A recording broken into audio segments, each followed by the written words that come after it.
ಇವ ನಾ ಇನ್ನು ಹೋಗಿ ಬರ್ತೀನಿ ಬೇ. ಹಾಂ, ನಾನು ಇವಾಗ ಹೋದೆ ಅಂದ್ರೆ ನಾಳೆ ಬೆಳಗ್ಗೆ ಮುಟ್ತೀನಿ ಬೆಂಗಳೂರು. ನಾಳೆ ಎಕ್ಸಾಮ್ ಎಲ್ಲ ಬರೆದು ನಾಳೆ ರಾತ್ರಿ ಹತ್ತೀನಿ, ನಾಡಿದ್ದು ಬರ್ತೀನಿ. ಆದ್ರೆ ಇಲ್ಲ ಅಂದ್ರೆ ನಾಳೆ ಒಂದಿನ ಅಲ್ಲೇ ಇದ್ದು ನಾಡ್ದು ಹತ್ತಿ ಅಚ್ಚೆ ನಾಡ್ದು ಬರ್ತೀನ. ರಾಜು, ಹುಷಾರು ನೋಡಪ್ಪ. ಅದು ಬೆಂಗಳೂರು ದೊಡ್ಡ ಊರು ಇರ್ತೈತಿ. ಅಲ್ಲಿ ಕಳ್ಳರು ಭಾಳ ಮಂದಿ ಇರ್ತಾರಂತ.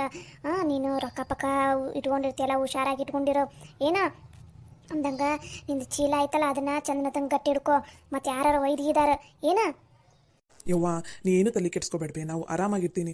ನಾನೇನಿದೆ ಮೊದಲನೇ ಸಲ ನಾನು ಬೆಂಗಳೂರಿಗೆ ಹೊಂಟಿರೋದು. ಎಷ್ಟು ಸಲ ಹೋಗಿ ಬಂದೀನಿ. ಹಾಂ, ನನಗೆಲ್ಲ ಗೊತ್ತೈತಾಳ್ಬೇ, ನೀ ಏನು ತಲೆ ಕೆಡ್ಸ್ಕೊಬೇಡ.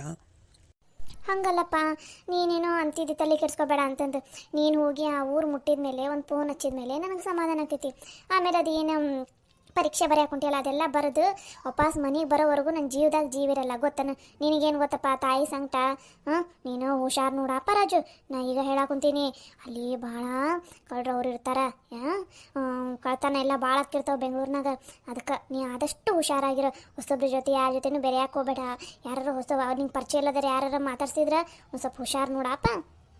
ಹ್ಞೂ ಸರಿ ಬೇ ಯವ್ವ, ಆಯ್ತು. ಅಂದಂಗೆ ನಿಂಗೀಗ ರಾತ್ರಿ ಊಟಕ್ಕೆ ಬುತ್ತಿ ಕಟ್ಟಿಟ್ಟೈತಿ. ನಿಂದ ಇದು ಯಾವ್ದು ಚೀಲ ಒಯ್ಯಕ್ಕೆ ಕುಂತಿಲ್ಲ, ಅದ್ರಾಗ ನಿಂದು ರಾತ್ರಿಗೆ ಬುತ್ತಿ ಕಟ್ಟೈತಿ. ಆಮೇಲೆ 2 ನೀರಿನ ಬಾಟ್ಲ್ ಇಟ್ಟೈತಿ. ನಿನ್ನ ಬಟ್ಟೆ ಗಿಟ್ಟಿ ಎಲ್ಲ ಇಟ್ಟೈತಿ. ಹುಷಾರು ನೋಡು. ಅಂದಂಗೆ ಪರೀಕ್ಷೆಗೆ ಏನೇನು ಬೇಕೆಲ್ಲ ಇಟ್ಕೊಂಡಿಲ್ಲ, ಪೆನ್ನಿಗಿನ್ನೆಲ್ಲ. ಹ್ಞೂ ಬೇ ಯವ್ವ, ಎಲ್ಲ ಇಟ್ಕೊಂಡೀನಿ. ನಾ ಇನ್ನು ಹೋಗಲ್ಲ ಬೇ. ನನ್ನ ದೋಸ್ತ ಬಂದು ಇಷ್ಟೊತ್ತಾತವ ಕಾಯಕ್ಕುಂತು. ಅವ್ನ ಕೈಯಾಗ ನನ್ನ ಚೀಲ ಕೊಡ್ಬೇ. ನನ್ನ ಬ್ಯಾಗ್ ಕೊಟ್ಟು ಬಂದೀನಿ. ಹೊಕ್ಕಿನ ತಗೋಬೇ ಯವ್ವ, ಬಂದು ಇಷ್ಟೊತ್ತಾತು. ನಾ ಹೋಗಲ್ಲ ಇನ್ನು. ಏ ಸರಿ ತಗೋ, ಹುಷಾರು ನೋಡಪ್ಪ. ರಾತ್ರಿ ಉಣ್ಣೋದು ಮಾತ್ರ ಮರೆಯಾಕೋಬೇಡ. ನಾಳೆ ನಿನ್ನ ಪರೀಕ್ಷೆ ಇಟ್ಟೋತಗಾರ ಯಾಕರ್ಲಿ, ನಾವು ಹೊಟ್ಟೆ ತುಂಬ ನಾಷ್ಟ ಮಾಡಿನೇ ಪರೀಕ್ಷೆ ಬರೆಯಕ್ಕೆ ಹೋಗು. ಹಂಗೆ ಮಾತ್ರ ಹೋಗಾಕೋಬೇಡ ಏನ. ಹ್ಞೂ ಸರಿ ಬೇ. ಅಂದಂಗೆ ಈಗ ಹುಬ್ಬಳ್ಳಿ ಪ್ಯಾಟೆ ಮುಟ್ಟಿದ ಮೇಲೆ ಒಂದು ಸಲ ಫೋನ್ ಹಚ್ಚು. ರಾತ್ರಿ ಊಟ ಮಾಡಿದ ಮೇಲೆ ಒಂದು ಸಲ ಫೋನ್ ಹಚ್ಚು. ಬಸ್ ಹತ್ತಿದ ಮೇಲೆ ಒಂದು ಸಲ ಫೋನ್ ಹಚ್ಚು. ನೀನು ಹತ್ತಿ ಆರಾಮಾಗಿ ಮಕ್ಕೊಂಡ ಮೇಲೆ ಇನ್ನೊಂದು ಫೋನ್ ಹಚ್ಚಿ ಮಕ್ಕೋ. ವಾಪಸ್ ನಾಳೆ ಬೆಂಗಳೂರು ಮುಟ್ಟಿದ ತಕ್ಷಣ ಒಂದು ಫೋನ್ ಹಚ್ಬೇಕು. ಪರೀಕ್ಷೆ ಬರೆಯಕ್ಕೆ ಹೋಗೋ ಮುಂದೆ ಒಂದು ಫೋನ್ ಹಚ್ಬೇಕು. ಪರೀಕ್ಷೆ ಬರೆದು ಬಂದ ಮೇಲೆ ಒಂದು ಫೋನ್ ಹಚ್ಬೇಕು. ಆಮೇಲೆ ಎಲ್ಲಿ ಏನು ಮಾಡ್ತಿದ್ದೀಯಲ್ಲ ನೀ ಪದೇ ಪದೇ ಫೋನ್ ಹಚ್ಕೊಂತಿರ್ಬೇಕಾ. ಹ್ಞೂ ಬೇ, ಹಚ್ತೀನಂತ ತಗೋ. ಎಣ್ಣ ಹಂಗೆ ನೀ ಬರೋ ಮುಂದೆ ಅಲ್ಲಿ ಡ್ರೆಸ್ ಎಲ್ಲ ಚಲೋ ಚಲೋ ಸಿಗ್ತಾವಂತ. ಹಂಗೆ ಒಂದು ಸ್ವಲ್ಪ ಸಸ್ತಾನು ಸಿಗ್ತಾವಂತ. ನಂಗೆ ಒಂದು ಯಾವ್ದಾರು ಚಲೋ ಡ್ರೆಸ್ ತೊಗೊಂಬಾ ಅಣ್ಣ. ತಗೋ ಗೌರಿ, ನನಗೇನಾದ್ರು ಟೈಮ್ ಸಿಕ್ತಂದ್ರೆ ತರ್ತೀನಂತ ತಗೋ. ಹೆಂಗಾರ ಒಂದು ಸ್ವಲ್ಪ ಟೈಮ್ ಮಾಡ್ಕೊಂಡು ಆಕೆಗೆ ಒಂದು ಡ್ರೆಸ್ ತೊಗೊಂಬಾ. ಈಗ ಡ್ರೆಸ್ ಬೇಕು ನನ್ನ ತಲೆ ಡ್ರೆಸ್ಸೇ ಇಲ್ಲ ಅಂತ ಅದಕ್ಕೆ. ಸರಿ ಆಯ್ತು ಬೇ. ನನಗೆ ಅಲ್ಲಿ ಹೋದ್ಮೇಲೆ ಟೈಮ್ ಸಿಗ್ಬೇಕಲ್ಬೇ. ಇಲ್ಲಿ ಹಂಗಲ್ಲ, ಬೆಂಗಳೂರು ಭಾಳ ಅಂದ್ರೆ ಭಾಳ ಟ್ರಾಫಿಕ್ ಇರ್ತೈತಿ. ಒಂದು ಕಡೆಯಿಂದ ಇನ್ನೊಂದು ಕಡೆ ಹೋಗ್ಬೇಕಂದ್ರೆ ಎಂತ ಇಲ್ಲಾಂದ್ರೂ 1 ತಾಸು 2 ತಾಸು ಬೇಕಾಗುತ್ತೆ, ಗೊತ್ತಾನೆ. ಅದಕ್ಕೆ ನಾನು ನೋಡ್ತೀನಿ, ಟೈಮ್ ಸಿಕ್ತಂದ್ರೆ ತೊಗೊಂಬರ್ತೀನಿ. ಟೈಮ್ ಸಿಗಲಿಲ್ಲ ಅಂದ್ರೆ ಮತ್ತೇನು ಮಾಡೋಕ್ಕಾಗಲ್ಲ. ಸರಿ ತಗೋಪ್ಪ, ಹೆಂಗೆ ಮಾಡ್ತಿದ್ದಿ ನೋಡು. ಅನ್ನಂಗೆ ಪರೀಕ್ಷೆ ಬರೆದಾದ ತಕ್ಷಣ ನಾಳೆ ರಾತ್ರಿನೇ ಬಸ್ ಹತ್ಬಿಡು. ಹ್ಞೂ ಆಯ್ತು ಬೇ. ಹುಷಾರು ನೋಡಪ್ಪ. ಪರೀಕ್ಷೆ ಒಂದು ಸ್ವಲ್ಪ ಚಂದನ ತಂಗೆ ಬರೀ ಏನ. ಯವ್ವ, ಇವನು ನನ್ನ ಮಗ ಅದಾನ, ಶಾಣೆ ಅದಾನ. ನೋಡ್ತಿರು, ಈ ಪರೀಕ್ಷೆದಾಗ ನನ್ನ ಮಗ ಪಾಸ್ ಅಕ್ಕಾನ. ನನ್ನ ಮಗ ನನ್ನಂಗೆ ಶಾಣೆ ಅದಾನ, ದಡ್ಡೇನಿಲ್ಲ ಅವನು. ಈ ಪರೀಕ್ಷೆದಾಗ ನೋಡಂತೆ ಹೆಂಗೆ ಪಾಸ್ ಅಕ್ಕಾನಂತಂದು. ಅಂದಂಗೆ ಖರ್ಚಿಗೆ ರೊಕ್ಕ ಎಲ್ಲ ಇಟ್ಕೊಂಡಿಲ್ಲ. ಮತ್ತು ಇಲ್ಲಿಂದ ಹೋಗಿ ನೀವು ವಾಪಸ್ ಬರೋವರೆಗೂ ಆಗಬೇಕಲ್ಲ. ಹ್ಞೂ ಬೇ, ಇಟ್ಕೊಂಡೀನಿ. ಅಜ್ಜಿ, ಸಾಕು ಬಿಡ್ಲಿಪ್ಪ. ನಿನ್ನ ಮಗ ಇನ್ನು ಪರೀಕ್ಷೆ ಬರೆಯಾಕ ಹೊಂಟಾನ. ಪರೀಕ್ಷೆ ಪಾಸ್ ಆಗಿ ಅಲ್ಲೇ ಇರಾಕೇನು ಹೊಂಟಿಲ್ಲ. ನೀನು ಹೇಳೋದು ನೋಡಿದ್ರೆ ನಿನ್ನ ಮಗ ಏನು ಒಂದೇ 4 ವರ್ಷ ಊರಿಗೆ ಬರಂಗಿಲ್ಲ ಅನ್ನಂಗೆ ಹೇಳಕ್ ಕುಂತಿದ್ದೆ ಅವನಿಗೆ. ಬಂದ ಬಿಟ್ರ ನಾನು ನನ್ನ ಮಗ ಏನು ಬೇಕಾದ್ರೆ ಮಾತಾಡ್ಕೋತೀವಿ, ಹೆಂಗಾರ ಯಾಕೆ ಇರ್ತೀವಿ. ನಿಮಗೆ ಎದಕ್ಕೆ ಬೇಕದೆಲ್ಲ? ಆಗಲೇ ನಡಕ್ಕೆ ಬಂದ ಬಿಡ್ತಾರೆ. ನಾನು ನಿಮ್ಮ ಮಗಂತಲ್ಲಿ ನೀವು ಮಾತಾಡ್ತಾ ಇರ್ತೀರಲ್ಲ, ನಾನು ಹಿಂಗೆ ಬಂದ್ಬಿಡ್ತೀನಿ. ನಾನು ನನ್ನ ಮಗ ಏನಾರು ಮಾತಾಡ್ಕೋತೀವಿ. ನಿಮಗೆ ಎದಕ್ಕೆ ಬೇಕದು? ಪಾಪದ ಅಷ್ಟು ದೂರ ಹೊಂಟೈತಿ ಹುಡುಗ ಅದಕ್ಕೆ ಹುಷಾರಾಗಿರು ಹಂಗಂತ ಹೇಳಾಕುಂತೀನಿ. ನಾನೇನು ಇಲ್ಲಾಗಿದ್ದೆ ಹೇಳಾಕುಂತೀನಿ ಅವನಿಗೆ. ಹೇಳಲಿಯಪ್ಪ, ನಿನ್ನ ಮಗಗೆ ನೀನು ಹೇಳ್ಕೊ. ನಾನು ಏನು ಬ್ಯಾಡ್ ಅಂದಿಲ್ಲ, ಆದ್ರೆ ಹೇಳೋದು ಹೇಳ್ತಿದ್ದಿ.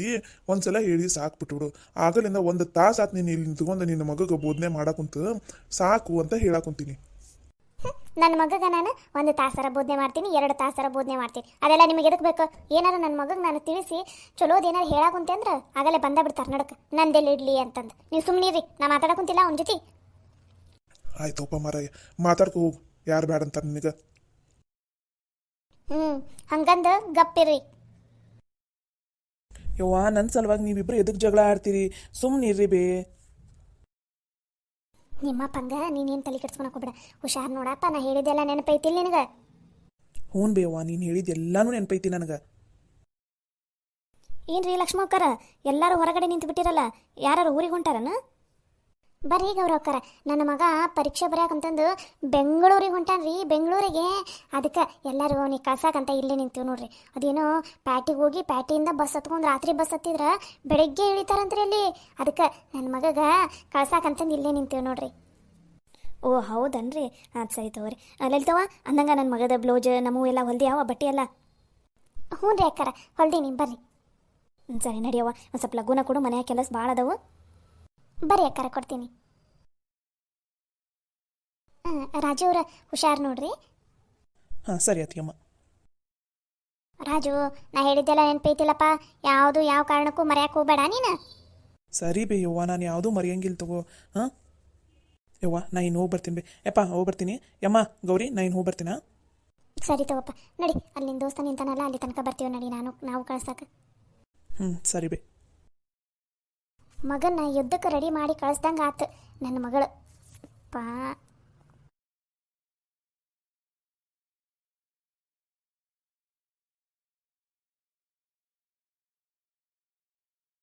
ಅಕ್ಕಾರ, ಚಾ ಕುಡಿತೀರಾ ರೀ? ಚಾ ತರಲ್ಲ ಒಂದು ಸ್ವಲ್ಪ? ಬೇಡವಲ್ಲ ಲಲಿತಾ, ಚಾಗಿ ಏನು ಬೇಡ. ಮನೆಯಾಗಲೇ ಮದ್ವೆ ಕಾರ್ಯ ಎಲ್ಲ ಚಲೋ ಆಗವು. ಇನ್ನೇನು ಬಳಿ ಹಾಕಕ್ಕೆ ಬರ್ತಾಳೆ. ಅಷ್ಟು ತನ್ನಷ್ಟಿಗೆ ಲಘುನ ಬಟ್ಟೆ ಎಲ್ಲ ಇಸ್ಕೊಂಡು ಹೋಗ್ಬಿಡೋಣ ಅಂತ ಬಂದೆವ. ನಮ್ಮ ಅಕ್ಕ ತಂಗಿಯರೆಲ್ಲ ಬಂದಾರಲ್ಲ, ಅವರೆಲ್ಲ ನೋಡ್ಕೊಳ ಕುಂತಾರ. ಅದಕ್ಕೆ 5 ನಿಮಿಷ ಇರವ, ಹೋಗಿ ಬಟ್ಟೆ ಇಸ್ಕೊಂಬರ್ತೀನಿ ಅಂತ ಬಂದೆ ನೋಡುವ. ಒಂದು ಸ್ವಲ್ಪ ಕೊಟ್ಟು ಬಿಡವ, ಲಘುನ ಪುಣ್ಯ ಬರ್ತೈತಿ. ಸರಿ ರೀ ಅಕ್ಕ, ನಿಮ್ಮ ಬಟ್ಟೆ ಎಲ್ಲ ಒಂದು ಚೀಲದಾಗ ಹಾಕಿಟ್ಟು ನೀವು ಕೊಟ್ಟಿದ್ರಲ್ಲ, ತಂದೆ ಇರಿ 1 ನಿಮಿಷ. ಹ್ಞೂನವ.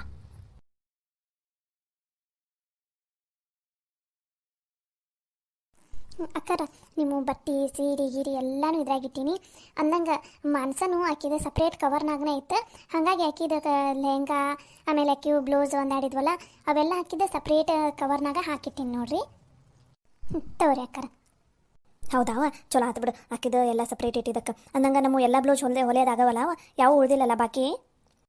ಇಲ್ಲ ರೀ ಅಕ್ಕರ, ನೀವು ಯಾವ್ಯಾವ ಕೊಟ್ಟಿದ್ದೀರಿ ನೋಡ್ರಿ ಅಷ್ಟೂ ಹೊಲ್ದಿಟ್ಟೀನಿ. ಅಂದಂಗೆ ಅಳತಿ ಬ್ಲೌಸ್ ಮತ್ತು ಹೊಲ್ದಿದ್ದು ಬ್ಲೌಸ್ ಎರಡೂ ಒಂದೊಂದು ಸಪ್ರೇಟಾಗಿ ಇಟ್ಟೀನಿ ನೋಡ್ರಿ. ಒಟ್ಟಿನಲ್ಲಿ ಎಲ್ಲರೂ ಸಪ್ರೇಟ್ ನೀಟಾಗಿ ಇಟ್ಟೀನಿ. ಹೊಲ್ದಿದ್ದು ಬ್ಲೌಸ್, ಅಳತಿ ಬ್ಲೌಸ್ ಒಂದು ಕಡೆ ಒಬ್ರದ್ದು, ಮತ್ತು ಇನ್ನೊಬ್ರದ್ದು, ಹಿಂಗೆ ಒಟ್ಟಿನಲ್ಲಿ ಎಲ್ಲಾರ್ದು ನೀಟಾಗಿಯೇ ಇಟ್ಟೀನಿ ನೋಡ್ರಿ. ಇಲ್ಲೇ ಚೆಕ್ ಮಾಡ್ಕೊಳಂಗಿದ್ರೆ ಇಲ್ಲೇ ಚೆಕ್ ಮಾಡ್ಕೊರಿ. ಇಲ್ಲ ಈಗಂತೂ ಎಲ್ಲ ನೀಟಾಗಿ ಇಟ್ಟೀನಿ. ಇಲ್ಲಾಂದ್ರೆ ಮನೆಗೆ ಹೋಗೋರೆ ಚೆಕ್ ಮಾಡ್ಕೊರಿ. ಒಟ್ಟಿನಲ್ಲಿ ಎಲ್ಲನೂ ಇಟ್ಟೀನಿ ನೋಡ್ರಿ. ನೀವೇನೇನು ಬಟ್ಟೆ ಕೊಟ್ಟಿದ್ರಿ, ಅಳತಿ ಬಟ್ಟೆ ಮತ್ತು ಹೊಲೆ ಹಾಕಿ ಕೊಟ್ಟಿದ್ದ ಬಟ್ಟೆ ಎರಡನ್ನೂ ನೀಟಾಗಿ ಇಟ್ಟೀನಿ ನೋಡ್ರಿ. ಒಂದು ಸಲ ಚೆಕ್ ಮಾಡ್ಕೊಂಬಿಡ್ರಿ. ಅಯ್ಯ ಲಲಿತವ, ಅದ್ರಾಗ ಚೆಕ್ ಮಾಡೋದಾರ ಏನೈತವ? ನೀನು ಪ್ರತಿ ಸಲ ಕೊಟ್ಟರು ಬಟ್ಟೆ ಕರೆಕ್ಟಾಗಿನ ಕೊಟ್ಟಿರ್ತಿದ್ದಿ.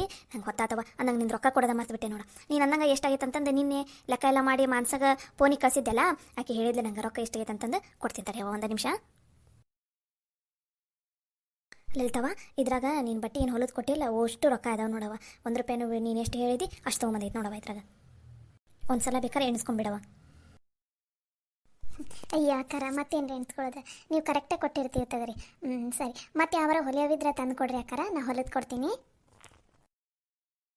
ಹ್ಞೂನವ್ವ, ಮತ್ತೆ ಯಾವಾರ ಇದ್ರೆ ತಂದು ಕೊಡ್ತೀವಿ. ನಿನ್ನ ತಾಲ ಹೊಲಕ್ಕೆ ಹಾಕ್ಲಾರ್ದ ಮತ್ತೆ ಯಾರು ತಲವ ಹಾಕೋದು? ಅಂದಂಗೆ ಇದ್ರಾಗ ಒಂದು 100 ರೂಪಾಯಿ ಜಾಸ್ತಿ ಐತೆ ನೋಡು. ನಮ್ಮ ಮಾನಸ ಅದಲ್ಲ, ಖುಷಿಯಿಂದ 100 ರೂಪಾಯಿ ಜಾಸ್ತಿ ಕೊಡ್ಬೇ ಪಾಪಕ್ಕ. ರಾತ್ರಿ ಎಲ್ಲ ಹಿಡಿದು ಹೊಲದಕ್ಕೆ ಎದ್ದು ಹೊಲದು ಕೊಟ್ಟಾಳ. ಅದು ಅಲ್ದ ನಂಗೆ ಭಾಳ ಇಷ್ಟ ಆಗ್ಬಿಟ್ಟವು ಅಕ್ಕ ಹೊಲದು ಕೊಟ್ಟಿದ್ದು ಬಟ್ಟೆ ಎಲ್ಲ. ಅದಕ್ಕೆ ಒಂದು 100 ರೂಪಾಯಿ ಜಾಸ್ತಿನಾರು ಕೊಡ್ಬೇ ಅಂತಂದ್ರೆ ಅದಕ್ಕೆ 100 ರೂಪಾಯಿ ಜಾಸ್ತಿ ಕೊಟ್ಟು ನೋಡವ. ಅಯ್ಯೋ ಅಕ್ಕಾರ, 100 ರೂಪಾಯಿ ಎದಕ್ಕೆ ಜಾಸ್ತಿ ಕೊಡ್ಬೇಕು? ಹೊಲದು ಕೊಡೋದು ನನ್ನ ಕರ್ತವ್ಯ, ನೀವು ರೊಕ್ಕ ಕೊಡ್ತೀರಿ. 100 ರೂಪಾಯಿ ಎಲ್ಲ ಜಾಸ್ತಿ ಬ್ಯಾಡ್ರಿ ಅಕ್ಕಾರ. ಅಯ್ಯೋ ಲಲಿತವ್ವ, ಎಲ್ಲರೂ ಒಂದಕ್ಕೆ 2 ರೇಟ್ ಹಂಗೆ ಜಾಸ್ತಿ ಹೇಳ್ತಾರೆ. ನೋಡಿದ್ರೆ ನೀನು ಹೊಲಿದ ಬಟ್ಟೆಗಿನ ಕಮ್ಮಿನ ರೊಕ್ಕ ತೊಗೊಂಡು ನೀನು ಪ್ಯಾಟಿಗೆ ಕಂಪೇರ್ ಮಾಡಿದ್ರೆ. ಅದು ಅಲ್ದ ನಾವೇನು ಜಾಸ್ತಿ ಏನು ಕೊಡಾಕೊಂತಿಲ್ಲ, 100 ರೂಪಾಯಿ ಅಷ್ಟೇ ಜಾಸ್ತಿ ಕೊಡಾಕೊಂತೀವಿ ತಗೋರವ. ಅದು ಖುಷಿಯಿಂದ ಕೊಡಾಕೊಂತೀವಿ. ಬೇರೆ ಯಾರಾಗಿದ್ದಿದ್ರೆ ಅಕ್ಕಾರ ಇನ್ನೊಂದು 200 ರೂಪಾಯಿ ಜಾಸ್ತಿ ಕೊಡ್ರಿ, ರಾತ್ರಿ ಎಲ್ಲ ಕುತ್ಕೊಂಡು ಹೊಲ್ದೀವಿ ಅಂತಂತಿದ್ರು. ನೋಡಿದ್ರೆ ಕರೆಕ್ಟ್ ಎಷ್ಟು ಕೇಳ್ಬೇಕು ಅಷ್ಟೇ ಕೇಳಿದೆ. ನಾ ಪ್ರೀತಿಯಿಂದ ಕೊಟ್ಟೈತಿ ತಗೋರವ. ಸರಿ ರೀ ಅಕ್ಕರ, ಮಾನ್ಸಾಗ ಥ್ಯಾಂಕ್ಸ್ ಅಂತ ಹೇಳ್ಬಿಡ್ರಿ ನನ್ನ ಕಡೆಯಿಂದ. ಹ್ಞೂನವ, ಆತು. ಅಂದಂಗೆ ಆದ್ರೆ ಮದುವೆಗೆ ಬರ್ಯವ, ಮಗಳ ಮದುವೆಗೆ ಮರ್ಯಾಕೆ ಹೋಗ್ಬೇಡ್ರಿ. ನಿಮ್ಮ ಮನೆ ಬಂದು ಕಾರ್ಡ್ ಕೊಟ್ಟೋಗೇನಲ್ಲ ನಿನ್ನೆ, ಎಲ್ಲರೂ ಬರ್ತೀನಂದಾರ. ನೀನು ಮತ್ತು ನಿನ್ನ ಗಂಡ ಇಬ್ಬರೂ ಬರ್ರಿ. ಸರಿ ತಗೋರಿ ಅಕ್ಕರ. ನಂಗೆ ಖಾಲಿ ಇದ್ದೆ ಅಂದ್ರೆ ನಾನು ನಮ್ಮ ಮನೆಯವರು ಎಲ್ಲರ ಜೊತೆ ಬರ್ತೀನಿ ಅಂತ ತಗೋರಿ. ಸರಿ ಅವ, ನಾ ಇನ್ನು ಬರ್ತೀನ. ಹೊತ್ತಾಗಲೇ ಬಳಿ ಇಡ್ಸೋದು ಶಾಸ್ತ್ರ ನಡೆಯಕ್ಕೆ ಕುಂತೈತಿ. ಅಂದಂಗೆ ನೀನು ಬಳಿ ಹಾಕ್ಸ್ಕೊಳಕ್ಕೆ ಬಾರವ. ಹೊರಗಡೆ ನಿಮ್ಮ ಅತ್ತೆಯರೆಲ್ಲ ಅದಾರಲ್ಲ, ಅವ್ರಿಗೂ ಹೇಳ್ತೀನಂತ. ಆಯ್ತು ರೀ ಅಕ್ಕರ, ಬರ್ತೀವಿ. ಬರ್ಲಾವ ನಾನಿನ್ನ? ಸರಿ ರೀ ಅಕ್ಕ, ಹೋಗಿ ಬರ್ರಿ. ಮೊದಲನೇ ಸಲ ನನ್ನ ಕೈಯಾಗ ಇಷ್ಟಕ್ಕೊಂದು ರೊಕ್ಕ ಬಂದಿರೋದು. ಅಮ್ಮ ಅಂದಂಗೆ ಇದ್ರಾಗ ಮೊದಲು ಒಂದು ಸ್ವಲ್ಪ ರೊಕ್ಕನ ತೆಗೆದಿಡಬೇಕು. ಎದ್ರಾಗಾರ ಒಂದ್ರಾಗ ತೆಗೆದಿಟ್ಟು ಮತ್ತು ಆಮೇಲೆ ಒಂದು ಸ್ವಲ್ಪ ಮನೆಯವ್ರ ಕೈಯಾಗ ಕೊಡೋಣ. ಮನೆ ಖರ್ಚಿಗೆ ಎದಕ್ಕಾರ ಬೇಕನ ಇಲ್ಲಾಂದ್ರೆ ಒಂದು ಸ್ವಲ್ಪ ಅಷ್ಟ ನಾ ತೆಗೆದಿಟ್ಕೊಂಡು ಉಳಿದಿದ್ದೆಲ್ಲ ನನ್ನ ಗಂಡಂಗ ಕೈಯಾಗ ಕೊಡ್ತೀನಿ. ಅವ್ರು ಏನು ಮಾಡ್ತಾರೆ ಮಾಡಲಿ. ಪಾಪ ನಿನ್ನೆ ರಾತ್ರಿ ಎಲ್ಲ ಎಷ್ಟೆಲ್ಲ ಕಷ್ಟಪಟ್ಟು ಎದ್ದಿದ್ದು ನನಗೆ ಚಾಗಿ ಎಲ್ಲನೂ ಮಾಡಿಕೊಟ್ಟಾರ. ಅವ್ರು ಬಂದಮೇಲೆ ಅವ್ರ ಕೈಯಾಗ ರೊಕ್ಕ ಕೊಡ್ತೀನಿ. ಆದ್ರೆ ಅಮ್ಮ ಅಂದಂಗೆ ಒಂದು ಸ್ವಲ್ಪ ರೊಕ್ಕನ ತೆಗೆದಿಡ್ತೀನಿ. ಯಾವಾಗಾರ ಒಮ್ಮಿಗೆ ರೊಕ್ಕದ ಅವಶ್ಯಕತೆ ಭಾಳ ಇರ್ತೈತಿ, ಅವಾಗ ಬೇಕಾರೆ ತೆಗೆದು ಬರ್ತೈತಿ. ಒಂದು ಸಣ್ಣ ಹುಂಡಿ ಕೊಟ್ಟಾಳಲ್ಲ ಅಮ್ಮ, ಅದ್ರಾಗ ಹಾಕಿಡ್ತೀನಿ.